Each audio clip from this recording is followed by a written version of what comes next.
मेरी एक कविता प्रभु प्रेम वियोग। और सबसे पहले मैं शिवजी और माता सती के प्रेम वियोग पर कविता कहूंगी। वर्षों अन्न जल त्यागे चला सती का तव, वर्षों अन्न जल त्यागे चला सती का तव, प्रेम में ही समझो तो हो पाता है ये सब। हर हाल में सती के प्रेम ने शिव को पाकर दिखाया, मगर शिव प्रेम तो सती के मरणोपरांत ही समझ आया। सृष्टि के संहारक के आंखों में था आंसू, आदि योगी का अपने दुख पर ना था काबू। पड़ गया महातपस्वी पर प्रेम इतना भारी कि महादेव भी भूल गए अपनी सारी दुनियादारी। सच है ना ये बंधु ये प्रेम, ना इंसान देखे ना त्रिदेव, ना असुर देखे ना महादेव। बस ये प्रेम सबके हृदय में वो स्थान ढूंढे जहां वो आकर रह पाए, और जब वो जाए तो उसके अंतिम चरण की वियोग पीड़ा भी वो सह पाए। और अब राम और सीता जी का प्रेम वियोग। महल छुड़ाकर वनवासी बनवाता है, ये प्रेम ही तो पूर्ण समर्पण सिखाता है। सीता हरण से त्रिलोक के स्वामी का मन व्याकुल, ये प्रेम ही तो हृदय में ऐसी उथल पुथल मचाता है। सीता समाई धरा में अकेले, राम विराजे राज गद्दी पर अकेले, आखिर ऐसा क्यों बैठा कुयोग? क्योंकि सच है ना ये बंधु, प्रेम के तो हैं दो ही रूप, एक तो संयोग दूजा वियोग। कृष्ण और राधा जी का प्रेम वियोग।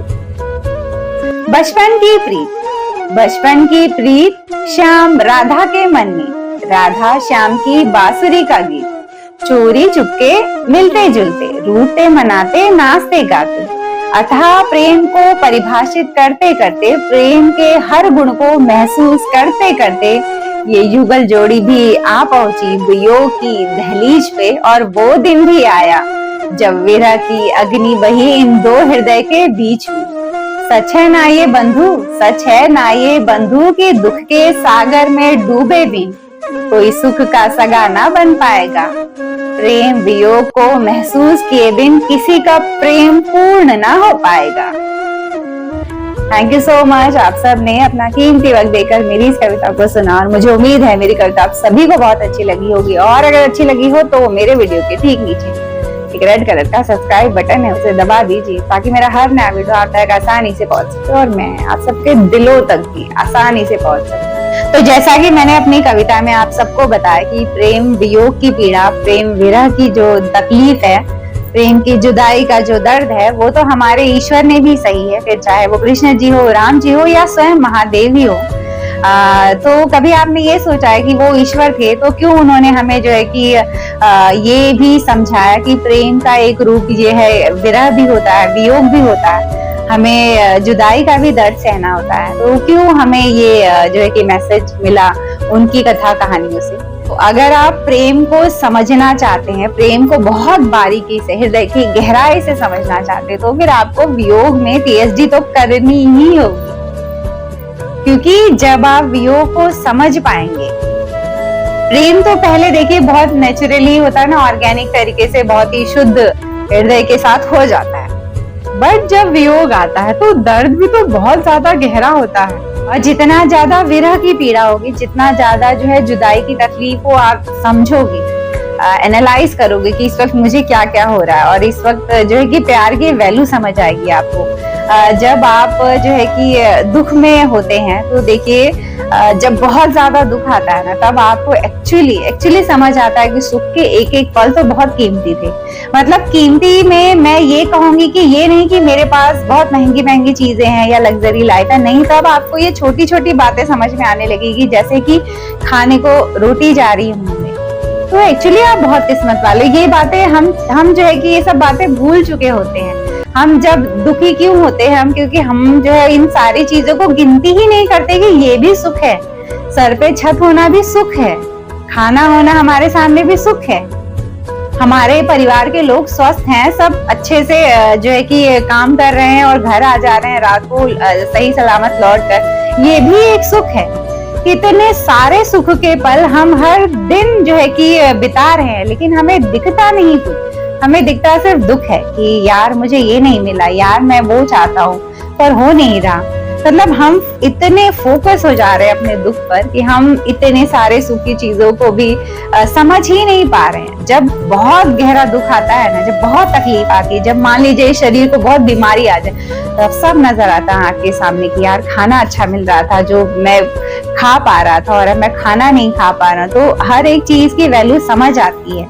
इसलिए दुख जो है कि होना बहुत जरूरी है, ताकि आपको समझ आए कि जो आप रोज जिंदगी जी रहे थे ना, वो भी बहुत कीमती थी, जिसको आप रोज कोस रहे थे कि मैं ये जिंदगी जी रहा हूँ, मुझे तो वो चाहिए, ये चाहिए। कि दुख मिलने पर हमारे पैर जमीन पर रहते हैं, हमारी जबान बहुत सही चलती है, दिमाग सही चलता है, दिमाग नहीं उड़ता। लेकिन सुख के पल जैसे ही आते हैं हमारा दिमाग उड़ता है, लोगों को हम जलाने में व्यस्त हो जाते हैं कि मेरे पास तो ये है, तुम्हारे पास नहीं है। बातों बातों में देखिए हम कितने सारे जो है कि दिखावे वाली बातें कर जाते हैं। आप महसूस करके देखिए, जैसे 2-4 लोग बैठे हैं, आप हमेशा जो है कि ऐसे चार जो है बड़ी बड़ी लग्जरी लाइफ जी रहे हो, आप ये बताकर अपना सीना चौड़ा करने लगते हो 4 लोगों के बीच में। ये सब है हमारा एटीट्यूड। और आप सभी मुझे कमेंट करके बताइए कि शिव जी, राम जी और कृष्ण जी के प्रेम प्रसंग में, प्रेम कथा में सबसे अच्छा प्रसंग आप सबको क्या लगा। मुझे देखिए शिव कथा में सबसे अच्छा जो है कि प्रसंग ये लगा, जब मैंने शिव पुराण में पढ़ा कि सती की मृत्यु के बाद जब शिव जी ने माता सती के शव को कंधे पे लेकर जो है कि बहुत दिन तक घूमते रहे और उनकी आंखों से अश्रु जल निकल रहे थे, उनके आंखों से जो है कि अग्नि भी निकल रही थी, जिसकी वजह से समुद्र सूखे जा रहे थे और धरती पर एक प्रलय का माहौल हो रहा था। जब वो जो कि विरह के दुख में जब सती को लेकर वो ब्रह्मांड में यहाँ, तो सारे देवता भी परेशान थे। तो क्या आप सभी कल्पना कर सकते हो कि वो दृश्य कैसा रहा होगा, क्योंकि सतियों के जो है कि कहा गया था कि सबकी जो है कि लंबाई काफी हुआ करती। तो इमेजिन तो करिए, कभी कोशिश की है आपने कि शिव जी कैसे दिख रहे होंगे, कैसा वो नजारा रहा होगा। एकदम अद्भुत, अकल्पनीय कह सकते हो आप। मैं मतलब सोचती हूँ कभी कभी, लेकिन हमारी सोच कहाँ है, हम पापियों की सोच अभी इतनी पवित्र तो नहीं हुई कि हम वो सब कुछ जो है कि समझ पाए। और वैसे ही देखिए, जब मैं कृष्ण और राधा जी के प्रेम प्रसंगों को पढ़ती हूँ तो मुझे सबसे अच्छा लगता है कि काश मैं वो दृश्य देख पाती जब कृष्ण और राधा जी का जो है रास लीला चल रहा था, जब इतनी सारी गोपियां नृत्य कर रही थी। तो सोचो कि निधिवन में कितना सुंदर रहा होगा सब कुछ, कितने फूलों की खुशबू रही होगी, जुगनू चमक रहे होंगे। हम पापी तो सच कहूँ ये कल्पना हम सपने में भी नहीं कर सकते कि वो जो रास लीला हुई कृष्ण जी की वो कैसी अद्भुत रही होगी।